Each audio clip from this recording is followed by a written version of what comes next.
ඕලැන්නේ ලෝක පූජිත අවකන බුද්ධ ප්‍රතිමාන් පූජිතට ඊළඟින් අනුරාධපුර දිස්ත්‍රික්කයේ කලාලාල මැතිවරණ කොට්ටාසේ නෑගම් පහ පොළේ ගල්නෑ ප්‍රාදේශීය ඒකම් කොට්ටාසේ කෙරවල තිබිලා තියෙනවා.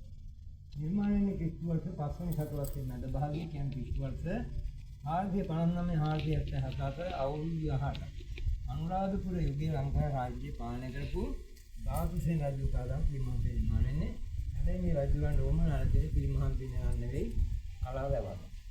ඒ ඕමනාල රජු අනබෙරයක් කියලා දා කාණේ සංවේදනකම කෙනෙකුට ඇවිල්ලා ලැබී වැඩ බාර ගන්න. ඒලයි පිළිමහන්සේ නෙවෙන බාරණ කියන ගල්වල. අද ගල්වල කියනකොට මට අනේක වගේ සමාන මේක අපි වගේ නිකම්ම මිනිස්සු නිර්මාණය කරලා තියෙන අවුරුදු 1500ක් වට කලින් හිටපු විශිෂ්ට ඉංජිනේරු කර්ම හිතදින කරගත්ත ධ්‍යානලාභී ඒකයි තමයි නෝන කියන්නේ. මෙයා තමයි එතන ගිහින් වැඩ බාර අරන් තියෙන්නේ දීලා තියෙන රජුරෝ විශාල සිනකක් ලැබෙ වෙනවා. ප්‍රධාන ඉංජිනේරු වශයෙන් මෙයා මේ සිනකට නායකත්වය දෙන අතර යන්නේ ගමන් පිළිමාන්තයේ වැඩ කළා තියෙන උද්දේශ අවස මෙයාගේ නිදහස් කාර්යය. මෙන්න මේ වගේ ආයුධයක් පාවිච්චි කරන්නේ කටුවක සලකුණක් තියෙනවා, මෙතියේ සලකුණක් තියෙනවා, කෙරවලෙන් නැද පිනවද අපි ගන්න ග්‍රයින්ඩ් වෙන තමයි කඩදාසියක් ගන්න අද කාලේ. ඉදා සලකුණක් ගන්න නැත්තා කියලා අනුමාන කරන විශ්වාස කරන ආයුධ සලකුණ. අනුමාන කරන හේතුව මේ සඳහා දත්ත සාධක පත පොතේ කොතනකවත් සඳහන් වෙන්නේ නැහැ. ලකුණු තුන නිසා අපි අනුමානයක් කරනවා මේ වගේ ආයුධ තුනක් පාවිච්චි කරන්න ලැබෙනවා. ආයුධ හතක් ගිහින් තියෙනවා ලැබේ වැඩාසම් වෙන්න පිළිමහන්තෙත් ඒ ආයුධ හත ඇතුළේ අසම් කරලා තියෙනවා. හැබැයි කවුරු හරි අහන තුල ආයුධ හතකින් කොහොම මේ වගේ විශිෂ්ට උද්‍යවන්ත නිර්මාණයක් උදේසවස කරලා ආයුධ හත ඇතුළේ තනි පුද්ගලයෙක් කරේ කියන ප්‍රශ්න අහන්නයි කියන්නේ. මෙයා අපිට බොහොම දියුණු අය තාක්ෂණය ආධ්‍යාත්මික කියන දෙක. බණ භාවනාවෙන් හිත දිනු කරගත්ත යම් කිසි ඵලයකට පැමිණිච්ච ධ්‍යානලාභී නැත්නම් මේ වගේ චිත්තයන් මවාගන්න මේ වගේ හික්මීම ඉවසීම සංයමය කෙනෙකුට තියෙනවා. ඒවා තමයි අධි තාක්ෂණය. අන්ත සූත්‍ර නොවුන ස්වභාවික තාක්ෂණය තිබිලා තියෙනවා. තෝරගත්ත බෙහෙත් ඖෂධ වල මුල්ම පොතු කොළයට වගේ පංචාංග එකතු කරලා අඹරලා මේක පිළිත් කරලා පිළිතේ බලය සත්‍යයක් බෙහෙත් බල සත්‍යයක් එකතු කරලා ගලට කියපුවා ගල මුළු වෙලා තියෙනවා. අපි කියන මුන්නු කියන්නේ මුන්නේට ගල කටුවක් තියලා මිටියකින් ගහලා නෙමෙයි. එහෙම ගැහුවනම් මේ වගේ මොන තරම් පළුදු අනවශ්‍ය විදිහට කැඩලා බින්දා විනාශ වෙලා යනවා. නම් ආකාරයකට සූලා නිර්මාණය කරලා තියෙන්නේ අර පේන විදිහමාන්සේ කොටනක කටුවක් තියලා මිටියකින් ගහපු බලපන සංකේතයක් මොනම ආකාරයකවත් හොයාගන්න තරම් නෑ. ඒ තරම් හොඳ දියුණු තාක්ෂණයක් අපේ මුතුන් පුදායදා කාලේ තිබුණා කියන එකයි මේ පැහැදිලි වෙන්නේ. උසාවි 43ක් පద్මාසනෙන් ඉඳන් සිලස් පත දක්වා ශ්‍රීපදයන් සිරස දක්වා 38යි අංගල් 10යි නාසිකාවේ නැත්නම් නාසයෙන් වෙන වතු බිඳුව අර ලකුණක් තියෙන ශ්‍රීපද දෙක අතර ඒකෙත් නැද තියෙන එකතු කිරීම නැත්නම් ධන ලකුණ ඒකෙත් නැදට වැටෙන තරම් ලබයි නැත්නම් සමමිතිකයි අද කාලේ තැන්පල්ලියක් ගන්න බැරි ළමයි නිර්මාණය වෙනවා. දපුර වෙන කතාවක් නෙතනින් කියන්නේ ඒ තරම් ළමයි කියන අංශ කන වල නිර්මාණය. ලෝකයේ තියෙන ආබද්ධ පිළිමහන්තිලා අතර ප්‍රධාන කරගන්න පිළිමහන්සේ අවකන පිළිමහන්සේ ආබද්ධ කියන්නේ මේ ගලෙන් වෙන් කරලා නැහැ. වෙන් කර පිළිමහන්තිලා අනාබද්ධ නැති පිළිමහන්තිලා ආබද්ධ වශයෙන් පිළිමහන්තිලා වර්ග කරනවා. අවකන පිළිමහන්සේ ආබද්ධ පිළිමහන්සේ. හැබැයි එහෙම කියනකොට කෙනෙක් හිතනවා නැති දැන් අනුමත ඉබිස බලන සමහරේ අපිට පේන ගලෙන් වෙන් කළා. ගල බැලමට ගලෙන් වෙන් කළා තියෙන. හැබැයි අඩි 8කින් විතර පස්සේ අඩි 1.5 පරාසයකින් පිටුකුඹ දක්වා මේ සම්බන්ධය තියෙනවා. ආද දෙක වැටෙන බලක් එක්ක ඇති නවාදාන මෙහා සාජින් හොඳාර වගේ බද්දේකින් සතුටුමත් කරන්නේ. ඇඟිල්ල සම්බන්ධය තියෙනවා, වැලිමිටේ සම්බන්ධය තියෙනවා. යම් ආකාරයක භූමි කම්පාවක් වගේ ස්වභාවික ආපදාවකදී අස්තිත ඇති නවාදාන මෙහා සාජින් හොඳාර අර වගේ උපක්‍රම සතුටුමත් කරන්නේ. වැඩේ ඉන්නේ සමභංග ඉරියව්වෙන්. සම්භංග කියනවා පාද දෙකට බර දරාගෙන ඍජුව නැත්නම් කෙලින් වැඩෙන්නේ ඉරියව්වට සමභංග ඉරියව්ව කියලා කියනවා.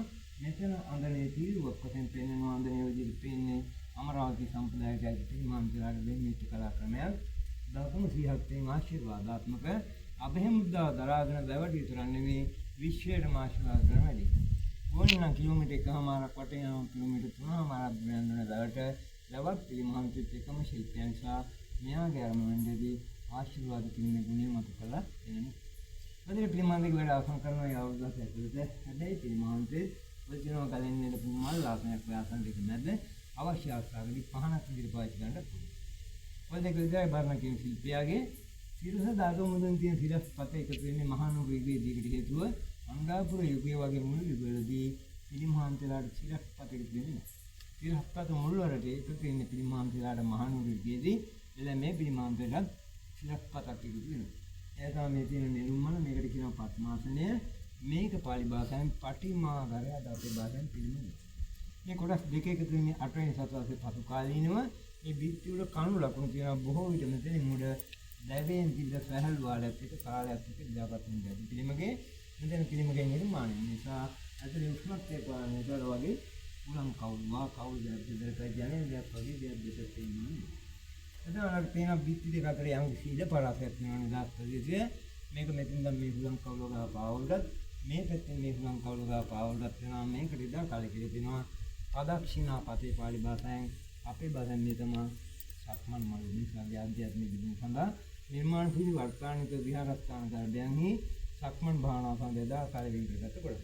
ඒතර පිළිමහන්තේ වහලා පිළිදෙන යම් කිසි කාලවකවාන. හේතුව විදේශීය ආක්‍රමණ පාරසත් ගාකන දකුණින් යන ආක්‍රමණ තිබුණා.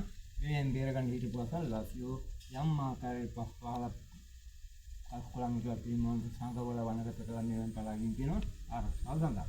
මෙහෙණි අන්දාපුර පොළොන්නරු වහලා තිබ්බා. ඉතින් පස්සෙන් හොයාගෙන තියෙන ලංකාවේ හිටපු පළවෙනි පුරාවිද්‍යා කොමසාරිස්වරයා එච්.සී.ඩි. බෙල් කියන ඉංග්‍රීසියා පිරිසක් එක්ක කැලේ ඇවිල්ලා යම් විදියකින් පිළිමහන්තයට එකතු වෙන මෙයාලට කිව්වන් පස්සේ මෙයාලා ප්‍රධාන තුන්දම නැවත කැනින් කරලා හොයාගෙන තින්නේ කැනින් වෙන විදිහට පළදීම අදාළයි. ඒතර පිළිමහන්තේ මහා මන්ත්‍රි හඳුන්වනවා කාලශීල සත්පටිමා කියන පාලි වචනේ මේක කල්යාන්ති කාලශීල විහාරය කලාබුල් විහාරය කලාගල් විහාරය වෙනවා. අද අපි අවුකන් රජ මහ විහාරයට කියන්නේ.